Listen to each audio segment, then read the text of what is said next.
हैं गृहरक्षक है, क्या नाम हुआ होमगार्ड आपका? का सिपाही हाँ शशिकांत सिंह। जी। आप मैडम के यहाँ काम करते थे या क्या करते थे? आप अपना परिचय दीजिए, क्या हुआ है आपके साथ? हम तो बिहार पुलिस रेडियो में ड्यूटी ही करते हैं। वहाँ 10 सिपाही रहते हैं हम लोग। हम्म 5-5 को करके 2 गार्ड है, हम्म 2 जगह रहता है। तो हम लोग बराबर हर दोनों गार्ड में से ही आदमी कभी मिला जुला करके 2-3 सिपाही जाता था काम करने। हम्म। तो उस दिन आदमी कम था। किस दिन? जिस दिन 15-10 को हम्म। हाँ एक दूसरे जगह क्या आदमी। था, क्या हुआ था उस दिन, क्या था, क्या क्या पूरा हमको मामला बताइए। अच्छा पूरा मामला ही बताएंगे। हाँ। तो डेरा पर गए अपना काम जो नीचे का किस घरेलू। लिए उनके डेरा पे गए थे? वो मैडम लाइन बाबू वहाँ एक थे, वह सबको आने की ड्यूटी अपना बांटते थे। तो लाइन बाबू के द्वारा ही आदेश होता था कि मैडम के यहाँ जाना है 1 आदमी, 2 आदमी या 3 आदमी। तो जितना गार्ड में हम लोग रहते थे उस हिसाब से जाते थे। कभी यदि 10 हैं तो 3 जाते थे, कभी कम है तो 2 जाते किस थे। लिए गए थे उनके यहाँ? उनके यहाँ लाइन बाबू बोले थे कि जरा सा दिवाली वाली के टाइम आ रहा है, तो मैडम बोले हैं कि 1-2 आदमी को भेज दीजिए, जरा सा सर सफाई घर को कर देगा। तो हम लोग बराबर जाके करते करते थे। अब हर आदमी घर का सर सफाई करता है, साहब लोग का तो हम लोग सब दिन इज्जत करते हैं, सेवा करते आए हैं। तो करने में तो कोई बुराई हम लोग नहीं कभी सोचे बुराई कि गलत काम है, करते थे। लेकिन उस दिन काम नीचे का जो था सब कर दिए।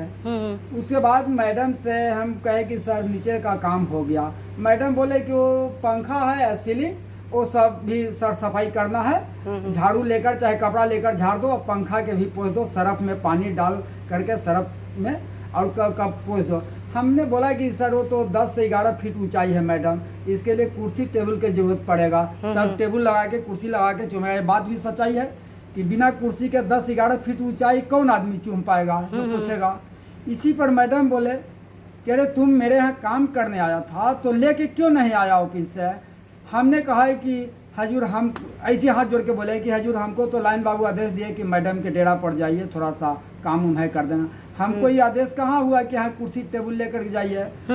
तो हम लोग कैसे अपना मन से ले आते हैं। तो नीचे का काम हमने बोला कि ठीक है मैडम कल ले आएंगे कुर्सी टेबल, तो छत सीलिंग कल साफ कर देंगे, आज जो नीचे का काम और बता दीजिए कर देते हैं। मैडम बोले कि नहीं, पहले सब काम होगा तो एक साइड से होगा, छत पंखा ये सब साफ करना है।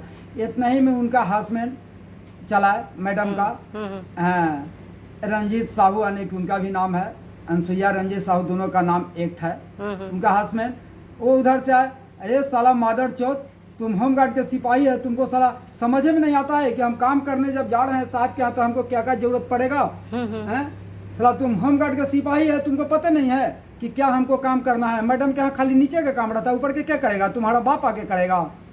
पूरा इसे गाली गलौज करने लगे। हम हाथ जोड़ करके उनके पास कि हजूर गलती हो गया, कल से हम ले करके आएंगे सर, लेकर तैयो नहीं। ओ साला मादर चौथ हरामी, तुमको समझ में नहीं। वो हमको गला पकड़ लिए, कॉलर पकड़ लिए, 2-4 लपड़ मार दिए। इतने में हम हाथ जोड़ रहे हैं, रो रहे हैं, कलप रहे हैं। फिर भी आने की मैडम पालतू कुत्ता था, उसको आने की सिकड़ खोल दिए, कहे कि जाओ उसको जरा सा आने की काटो, ऐसी करो। कुत्ता भी ऐसा समझदार, 4 से 5 जगह हमको काट लिया, वो 12 बजे के लगभग में। हाँ ये सब हो गया मारपीट के।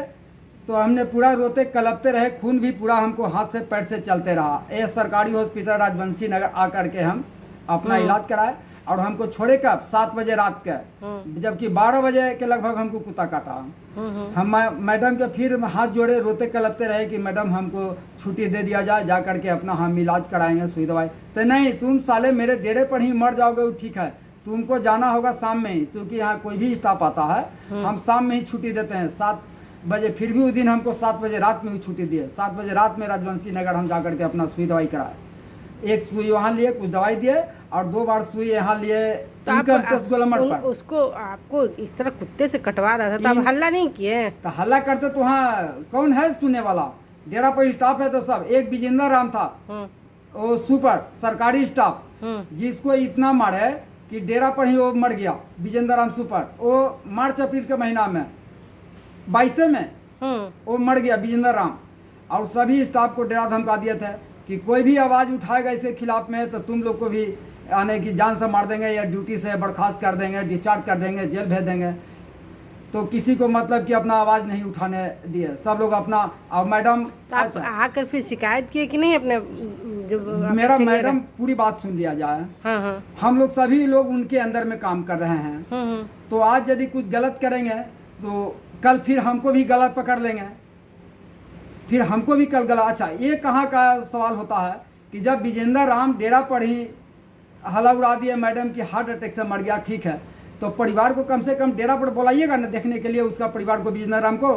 4 घंटे के बाद परिवार को खबर दिया गया। अब मैडम यहाँ से उठा करके उसके विजेंद्र राम लाश को PMCS ले जा करके पोस्टमार्टम रूम में भर्ती कर दिए पोस्टमार्टम के लिए। इसलिए क्योंकि यहाँ डंडा से उसको मार पीट करके देह हाथ जो टूटल फूटल था, यहाँ परिवार लोग आएगा तो देख लेगा, तो कहेगा कि पिटाई से ही मरा है। आपको ये कैसे पता चला कि उसके साथ मारपीट हुई है? हम लोग भी डेरा पर थे। आप ही थे? आप भी थे वहीं? हाँ। तो आप पिटाई होते देखे थे? पिटाई होते देखा। वो किसी को मारते थे बंद करके डेरा में ही मारते हैं, तो बाकी जो स्टाफ 2-4 रहता है उस सबको नीचे ही। तो इतना क्यों मारते थे? क्या है मतलब, क्या है उनका क्या मनसूबा है हमको चाहे किसी को पता नहीं। अच्छा, ये विजेंद्र राम का शशिकांत का ये 2 बात हो गया। एक बच्चा सिंह BMP का सिपाही है, वो आजीवन कारावास आज के, वो बेटी का ही आरोप लगा करके उसको रेप केस में, झूठा केस में उसको मतलब कि फंसा करके। आप कैसे इसके बारे में जानते कि झूठा? जान रहे कि हम तो उसी के यहाँ ड्यूटी है नहीं कि मैडम के कार्यालय में ही करिए रहे हैं। तो आज आपके कार्यालय में कोई स्टाफ ड्यूटी कर रहा है तो पूरा बात तो स्टाफ का 100% नहीं जाने, 99% जरूर जानता है कि यहाँ क्या हो रहा है। तो क्या हुआ था, कैसे हुआ था वो थोड़ा बताइए। तो मैडम हमको भी चाहे किसी स्टाफ को भी कहते थे कि देखो यहाँ आने की आते हो तो मेरे हुकूमत से जो मेरा आदेश रहेगा काम करना है, नहीं तो फिर मेरा तुम देख ही रहा है बच्चा सिंह को क्या गति किए हैं, विजेंद्र राम को कैसे क्या किए हैं, तुम लोग भी उसी तरह भोगोगे यदि हमको जिस दिन मुठ गर्म होगा, पड़ा गर्म होगा। तो हम लोग हाथ जोड़ जोड़ के अपना किसी तरह रहते थे, और उन्हीं के अंदर में बिहार पुलिस रेडियो में ड्यूटी हम करना है, वहीं पर हमको रहना है। उनका घर वहीं पर है? नहीं, डेरा है बोरिंग रोड चौराहा से थोड़ा सा आगे हट करके डेरा है, उनका अपार्टमेंट में है मैडम का। जब आप क्या चाहते क्या हैं ये बताइए। हम तो चाहते थे तो उस वक्त हमको, तो हम अपना केस आगे बढ़ाने के लिए लिख करके दिए, हम मुख्यमंत्री साहब के यहाँ दिए, पटना DGP साहब के यहाँ दिए, मुख्य सचिव साहब के यहाँ दिए, DM साहब के यहाँ दिए, पटना कमिश्नर साहब के यहाँ दिए। तो क्या कोई कार्रवाई नहीं हुई? कार्रवाई नहीं हुआ और फिर हम चुपचाप बैठ गए। इसलिए हमको भी 1-2 आदमी समझाए कि अभी आपको मैडम के ही कार्यालय में ड्यूटी करना है, रह रहे हैं, ज़्यादा कुछ कीजिएगा तो मैडम कभी भी आपको आने की कुछ करवा। और हमको मैडम धमकी भी देवे किए थे कि यदि ज़्यादा कुछ कहीं करेगा तो तुमको भी हम जान मार देंगे, नहीं तो जिंदा गंगा में फेंकवा देंगे। ये चलते तुम आगे करवाई। अच्छा, एक बात और सुना जाए। हाँ। तो हमको कुछ दिन के बाद वहाँ से बदली कर दिया गया बिहार पुलिस रेडियो से। कहाँ भी काम कर रहे हैं? अभी हम काम कर रहे हैं विश्वेश्वर भवन पुनाई चौक के पास। हाँ, तो वहाँ से बदली कर दिया गया। तब हम सोचे कि अब हम फ्री हो गए, अब मैडम के ऊपर हम फिर कुछ कार्रवाई करेंगे। संयोग था कि मैडम को भी ट्रांसफ़र हो गया गृह रक्षा वाहिनी मुख्यालय में। अब वहाँ भी उन्हीं के अंदर में रहना है, यहाँ भी इन्हीं के अंदर में रहना है। तो फिर हम चुपचाप अपना रह गए कि भाई वहाँ भी उन्हीं के अंदर में थे, यहाँ भी इन्हीं के अंदर में है।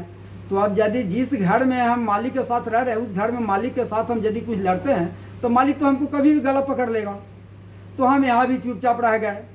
तो अब इधर अब क्यों आप बोल रहे हैं? अब बोल रही चलते कि अब हम फ्री हो गए हैं, क्योंकि मैडम अब यहाँ से भी बदली हो गए हमारे डिपार्ट से। तो अब हम आज़ाद हो गए, फ्री हो गए कि अब मैडम से हमको डर नहीं है।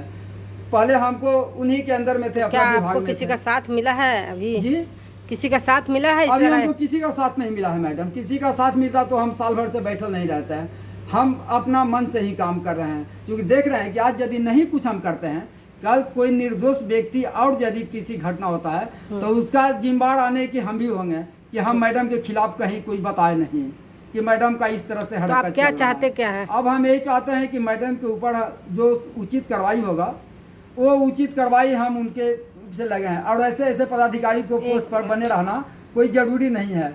अच्छा, एक बात और है, हम सब बता रहे हैं बात। अभी 3 वो परमानेंट स्टाफ उन्हीं का बिहार पुलिस रेडियो का प्राचार्य धनंजय राम वो भी उसके ऊपर मारपीट कर केस लगाए हुए हैं।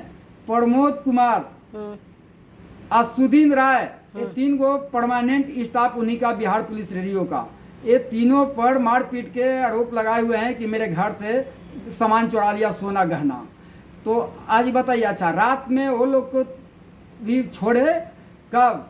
एक का छोड़े 12 बजे, दूसरा का छोड़े 1 बजे, तीसरा का छोड़े 3 बजे। एक ही घंटा के अंतराल में तीनों आदमी के घर में बंद किए हुए थे और एक ही घंटा के बाद रात में छोड़े। और तीनों का मोबाइल लेकर के चोर चार दिए कि मोबाइल न रहेगा न ये लोग आपस में अपना बात करेगा। एक ही घंटा के बाद रात में वो डेरा से तीनों आदमी के मारपीट करके निकाले। वो तीनों आदमी पर आज आरोप लगाए हैं, केस चालू है, अभी भी वर्तमान में केस चालू है। वो लोग भी केस किए हुए हैं तीनों आदमी कि मैडम मेरे साथ इस तरह से घटना की है। एक पर्सनली यदि शशिकांत गिरी रक्षा वाहिनी के रहता तो कोई भी कहता है कि गलत काम किया होगा, लेकिन बीएमपी सिपाही 3 गो उनका स्टाफ प्राचार्य रेडियो का, विजेंद्र राम सब मारा किया गया, ये सब लोग उन्हीं के अंदर का, उन्हीं के यहाँ जाकर के सारा आदमी लोग गलत काम कर रहा है।